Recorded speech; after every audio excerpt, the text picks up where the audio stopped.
Charandas Prajapati study corner में आपका स्वागत है। हम चर्चा करने जा रहे हैं भारत के संविधान की विशेषताओं पर। भारतीय संविधान सभा 4 नवंबर सन 1948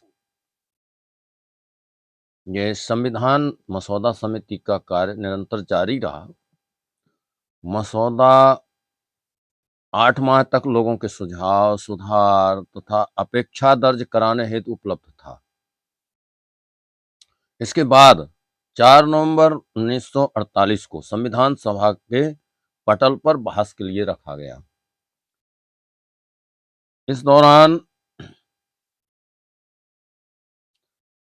बैठक के आरंभ में श्रीमती दुर्गाबाई द्वारा संविधान सभा नियम क्रमांक 5 का तथा 5 खा में प्रस्तावित सुधार पर चर्चा हुई और अध्यक्ष महोदय ने कहा कि हमें वाद विवाद प्रारंभ कर देना चाहिए और मैं डॉक्टर अंबेडकर से निवेदन करता हूं कि वे अपने प्रस्ताव को उपस्थित करें।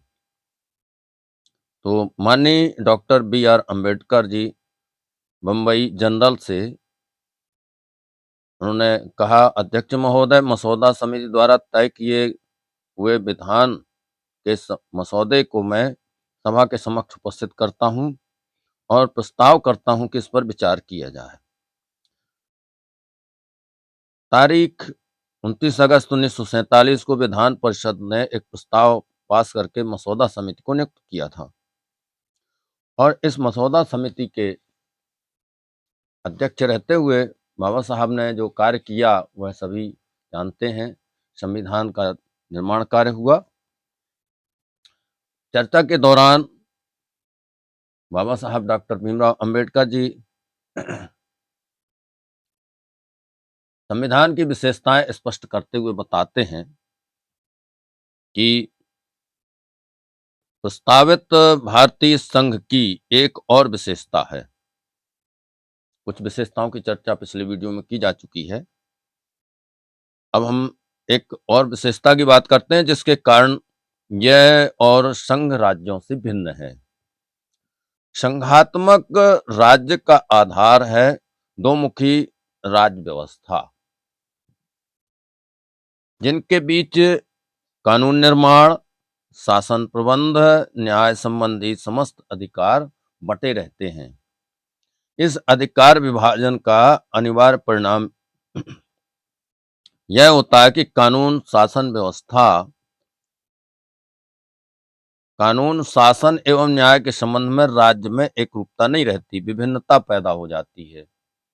विभिन्नता किसी हद तक उपेक्षणीय होती है, माने छोड़ने योग्य होती है, उस पर ध्यान नहीं देते हैं विभिन्नता पर, बल्कि किसी हद तक यह अभिनंदनीय हो सकती है, स्वागत योग्य हो सकती है, क्योंकि उसमें स्थानीय आवश्यकताओं और परिस्थितियों के अनुसार शासन शक्तियों को उपयोगी बनाने का प्रयास किया जाता है।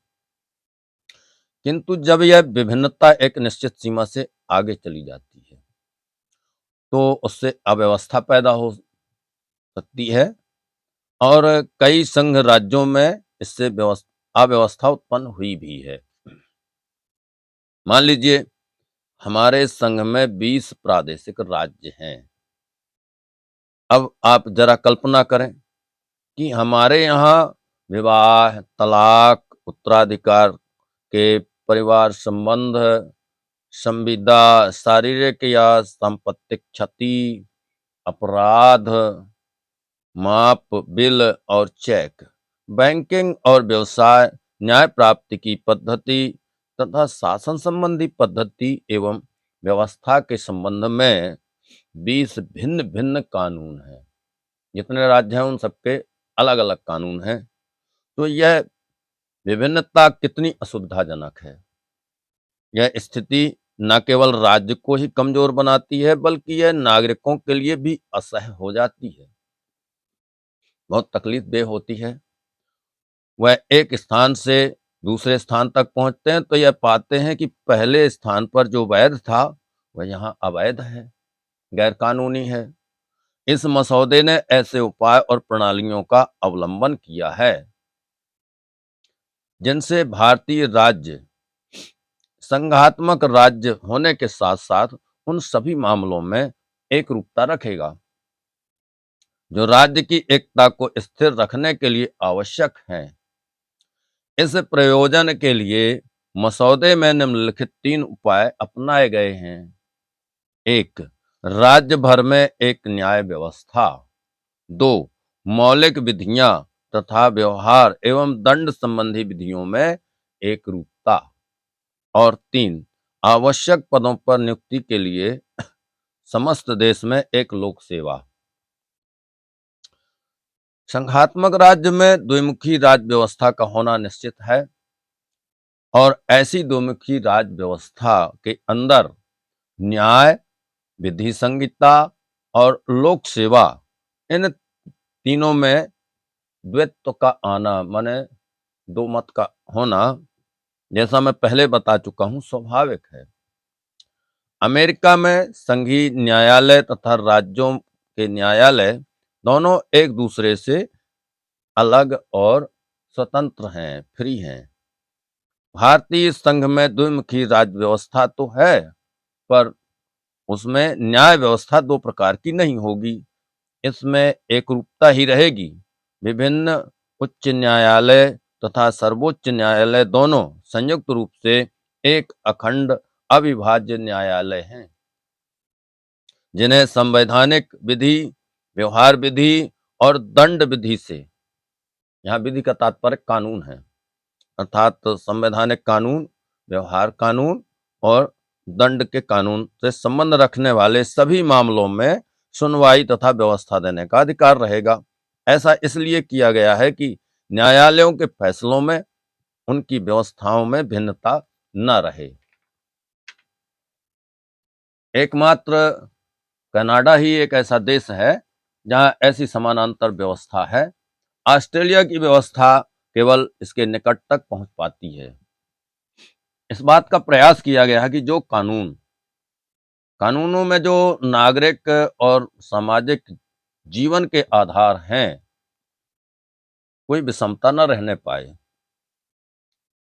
व्यवहार एवं दंड विधि संहिता को जैसे दीवानी और फौजदारी के कानून एवं साक्ष्य, संपत्ति हस्तांतरण, विवाह, तलाक तथा उत्तराधिकार संबंधी कानूनों को समवर्ती सूची में रखा है, जिससे संघीय प्रणाली को बिना कोई नुकसान पहुंचाए इन सभी बातों में एकरूपता रखी जा सके। द्विमुखी राज्य व्यवस्था में जो संघात्मक शासन पद्धति का अंतर्वर्ती अंग है, जैसे मैं कह चुका हूं, राज्य की सेवाओं में विषमता का होना स्वाभाविक है। सभी संघ राज्यों में संघीय लोक सेवा तथा राज्यों की लोक सेवा, ये 2 सेवाएं होती हैं। भारतीय संघ में भी यद्यपि यहाँ भी द्विमुखी राज्य व्यवस्था है, 2 ही सेवाएं होंगी, पर उसमें एक अपवाद है।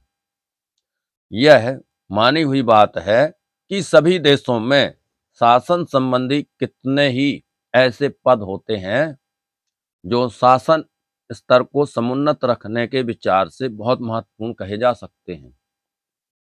इतने विशाल और जटिल शासन व्यवस्था में ऐसे कौन कौन से ओहदे हैं, यह बताना तो आसान नहीं है, पर इसमें कोई शक नहीं कि शासन स्तर उन राजकीय कर्मचारियों की योग्यता पर ही निर्भर करता है जो इन महत्वपूर्ण पदों पर नियुक्त किए जाते हैं।